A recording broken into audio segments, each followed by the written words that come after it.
Unit 3 Politics, we continue our exploration of public policy, and we analyze the current Trump administration's policies as they transition to office.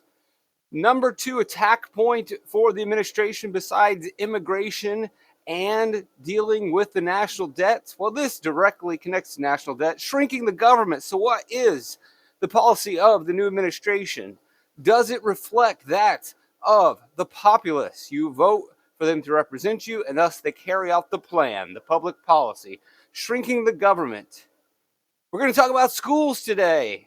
Well, you know what doesn't talk about schools? The U.S. Constitution, not mentioned once. So if we follow the law of the land and we look more specifically at the Bill of Rights, the additional amendments added to the Constitution, the 10th Amendment says the power is not delegated to the United States by the Constitution, nor prohibited by it to the states, are reserved to the states. So anything not mentioned in the Constitution, any power, that power is not granted to the federal government.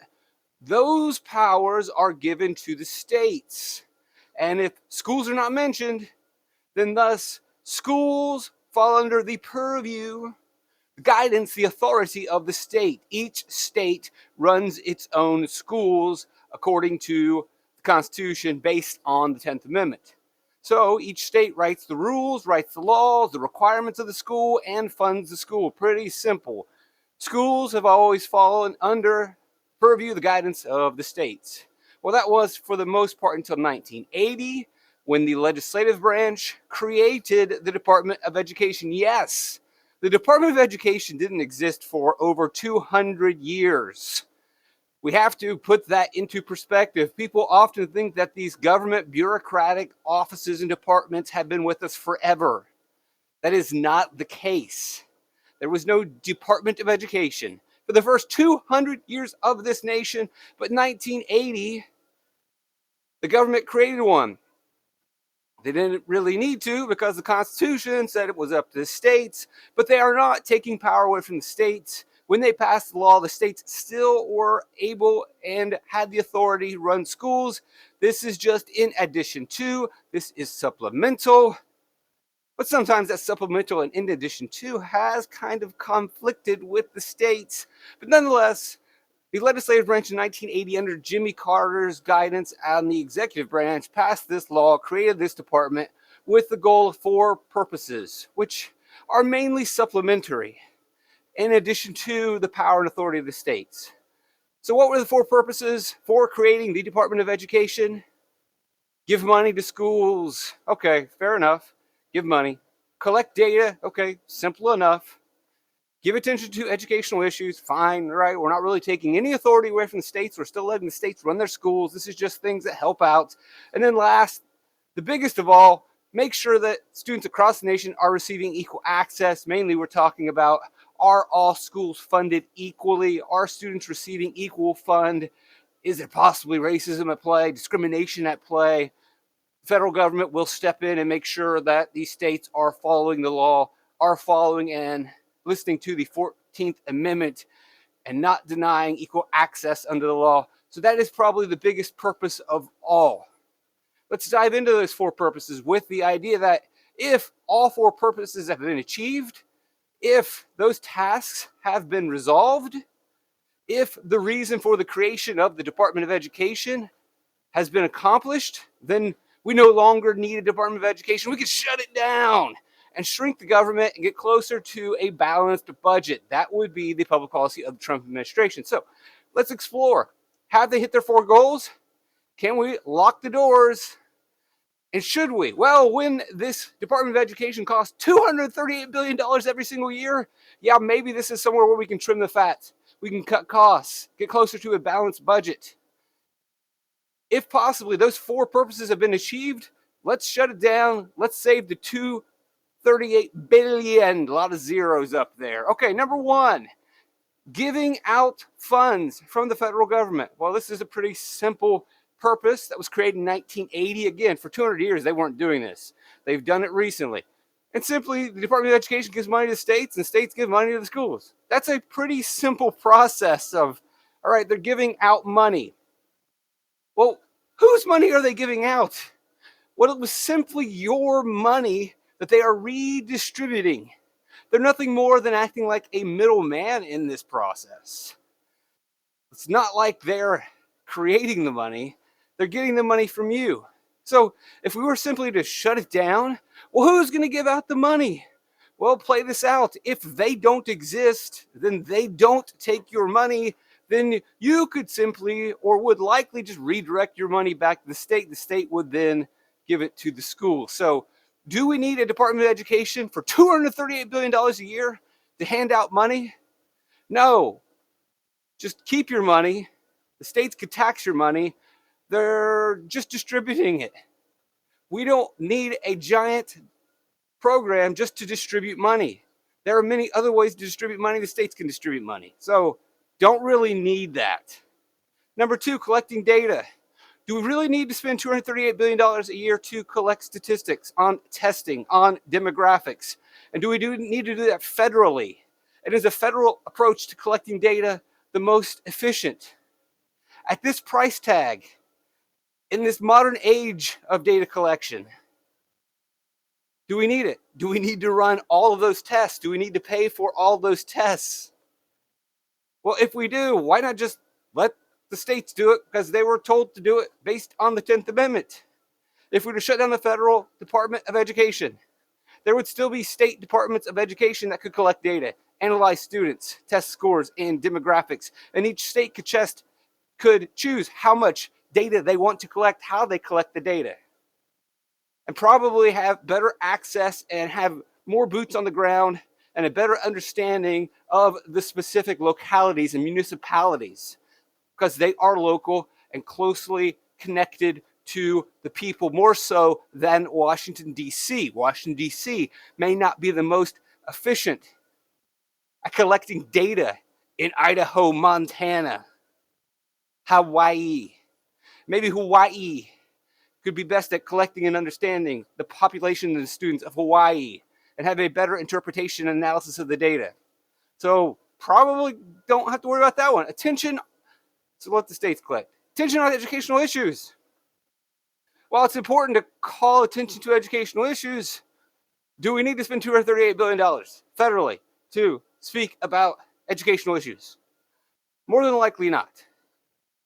If we are looking to trim the fat and we have to make some hard choices, this really isn't a sticking point. This isn't really a point of contention. That you cannot really say, nope, we cannot get rid of the Department of Education. We cannot save $238 billion because we have to tweet about phonics and how we messed up for 20 years by not teaching it or something. Oops. Do you really think that is a sticking point? It's important, but it is barely a reason for the Department of Education to exist. Something that didn't exist for 200 years, created on a whim by the legislative branch. This is not enough to defend a behemoth of a department to exist and to continue to exist and continue to train your tax dollars. Now, the last most important job of the Department of Education, beyond giving out money, collecting data, and raising attention to educational issues, is equal access to education, enforcement of law, 14th Amendment. We are all equal under the law. Once upon a time, there were schools that had a lot of money, and there were schools that didn't have any money. You had struggling inner city schools. You had struggling rural schools that were underfunded. And thus, students were not receiving equal access to education. And this is the main purpose for the creation of the 1980 Department of Education. Some states were allowing some schools to have an unfair amount of funds while other schools struggled. And thus, we needed a federal agency to make sure that the 14th Amendment and our laws were being enforced equally, that schools were being financed equally, and that discrimination was not taking place, and that racism was not taking place. And the Department of Education did a great job of simply handing out money and making sure that all schools are funded equally. They stepped in and they took care of the situation. In fact, they've, in many cases, these underfunded schools, inner city, rural schools, impoverished schools, schools where discrimination may or may not have taken place, but nonetheless, their funds were not comparable to that of other schools. They received triple, double, plenty of money. Now, often they don't produce great results because there are many other issues at work than simply just having money. Having myself worked at rural impoverished schools, having myself also worked at impoverished inner city schools, so I've pretty much worked everywhere, public and private, I can tell you firsthand that simply pouring in dollars does not solve all the problems, but I can also tell you firsthand that they did pour in the dollars. The Department of Education, whether discrimination was taking place or not, today, it sure was in the past, gave the money in the past, gives the money today. Do the results really come through that they wanted? Well, maybe, maybe not, but nonetheless, whether the test scores and reading scores reflect what you want, the funding is equal. Discrimination no longer exists among rural versus inner city versus suburban. Schools have been given equal access to funds. Students are receiving equal funding. Mission accomplished. So if the Department of Education has achieved its most important goal, and the other purposes not being really necessary, collecting data, just redistributing money, tweeting about issues. So if the first three are relatively irrelevant and not significant, and if the final most important task has been achieved, then it's time for the Department of Education to go to bed. Good night. How about we close down the doors, lock down the doors, shut it down, put the $238 billion back in our pocket. Say, good job, Department of Education. Thank you very much. You did exactly what we asked for. We're not shutting you down because we don't like you. We're not shutting you down because you failed. Although there were plenty of failures from the Department of Education, from No Child Left Behind, to Race to the Top, to testing, to Common Core, by implementing whole language models for 20 years based on poor science. And this doesn't even touch base with any of the DEI policies, the woke policies, none of that. We're just simply going to the basics, the fundamentals. We're staying out of the political. We're not worrying about Marxism in the classroom. We're not worrying about gender ideology. We don't need to touch those third rails to shut down the Department of Education. We're taking a positive approach. We are taking a charitable approach. We're looking at this as good. We're not focused on the failure. And in doing so, the Trump administration could receive positive attention, positive support from the public. This is a representative democracy. Their policy is to follow what you say, and if you are happy, they are happy, they can get things done. If you're mad, it's hard for them to enforce policy. So when you can enforce policy that can be perceived as positive rather than negative, we're not focusing on any of the failures of the Department of Education to shut it down. We're focusing on the success. This is not a shutdown, takedown of the DOE. This is simply a retirement of the DOE. Good job. You did your job. You came in 1980, took care of the things that you need to do. You worked your 44 years. 44 years.